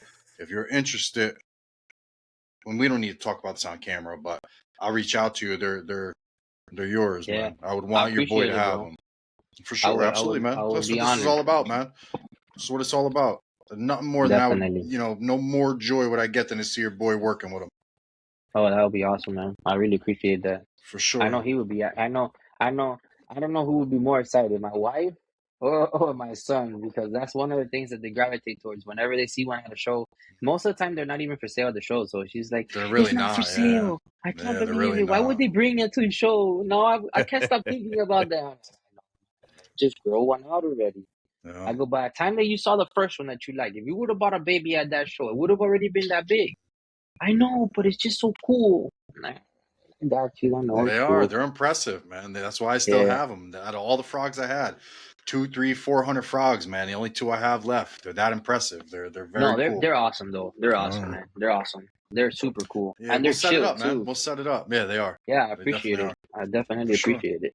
I definitely have For sure. a newfound respect for frogs. You know, being that I never really looked at them that way, I appreciate them now. You know, I appreciate the effort and everything. You know, it's an awesome experience knowing They that crawled out of the you water can. before reptiles did. The amphibians crawled Yeah, out of the water first. So yeah. there's a lot to It's appreciate about them. a very cool experience to see them go from tadpoles to like actually coming out and then walking and the whole metamorphosis and how Sure. they morph into everything. It's like, dude, this is awesome, bro. This is so Yeah, cool. that was So one of cool my to see it. favorite things for Yeah, salamanders and frogs to get the yeah, jelly. I used to catch them in the Catskills and from the jelly from the eggs yeah, and watch them turn to tadpoles and then turn to frogs and then I'd bring them yeah, back and let them loose. That yeah, was the craziest part for me. But yeah, yeah, man. yeah. Well, it's been a pleasure, bro. I appreciate you. Of course. we I appreciate you guys too, everybody man. could find you on Instagram, Exotic Fire Hogs. Yes. The Instagram, best. Facebook, email, exoticfirehogs@gmail.com. You can find me everywhere, man. I got all the handles. I'm not as active as most people because I definitely have, you know, a lot on my plate as far as keeping everybody happy here, family and reptiles. But if you need to get a hold of me and you have, any direct questions or concerns or you have anything like that, you need quick response, you can text me. All my information is on my website. All my information is on Instagram, Facebook. I'm easy to find. I'm easy to find. Even on BOI, I'm easy to find. And when's your next show? We have Tampa this weekend. Okay. Tampa this weekend. We could do a Tampa Repticon. A friend of mine, Bill McAdam, had some spare tables. He wasn't gonna make it to the show. He didn't want to lose his table, so he asked us to take some of his tables for him, and I told him I would do it. I normally Uh, don't vend Repticons, but the Tampa Repticon, I have a lot of friends up there that live up there, so it's kind of like a no-brainer. I get to go hang out with a lot of my friends, and at the same time, go vend. yeah, the same thing happened to me. I got a table today for Tampa. They asked Awesome. me if I could take it so they don't lose their spot. So they're like, "Hey, Yeah, you want to take it?" And I'm like, "All right. Well, yeah. 4-hour drive, fine." My Mm-hmm. wife says she'll come with me, so I said, "All right, let's do it." It's one Yeah. table. So There's a lot of I good restaurants there, though. There's a lot of oh good yeah, restaurants there. Yeah, yeah. There's a lot of good restaurants. We had a lot of fun. Tampa's good. it's big. It's big. I'm not. Mm-hmm. Yeah, definitely. All right. All right, guys. It was a wonderful evening. Likewise, Anthony, man. Awesome. A lot of information, guys. Thank you for joining us. Check us out on YouTube, guys. There's a lot of great interviews. This one will be up soon. We'll keep you posted on this episode. Check out the dozens, if not hundreds, of other interviews we've done on YouTube. Head over there, like, subscribe, share. Same thing with Eslin's page, man. Check him out if you're living under a stone and don't know who he is. I don't know what to tell you. Check out his page, show him some love, and look into these trips. Again, guys, you could sit on your couch and spend just as much money as you could if you went out into the wilderness, man, and seen some of the things you're watching on TV. You know, Yeah. It's a big Making world, memories, guys. man. Take advantage of it. Absolutely, make memories. You get one Making chance to memories. live this life, man. Oh Do what you yeah, will with it, guys. definitely. Again, we appreciate you, Eslin. Thank you for coming. No, thank you. We appreciate you guys. Peace out. Again, we said it a bunch of times in this episode, but work with what you love, man. Screw the trends. Screw what's hot. Screw what the next man wants. Screw what the market's doing. Do what makes your soul shine, guys. Do what makes your soul shine. Work what makes you happy. And above all, stay weird, man. Stay you. Peace. Peace out.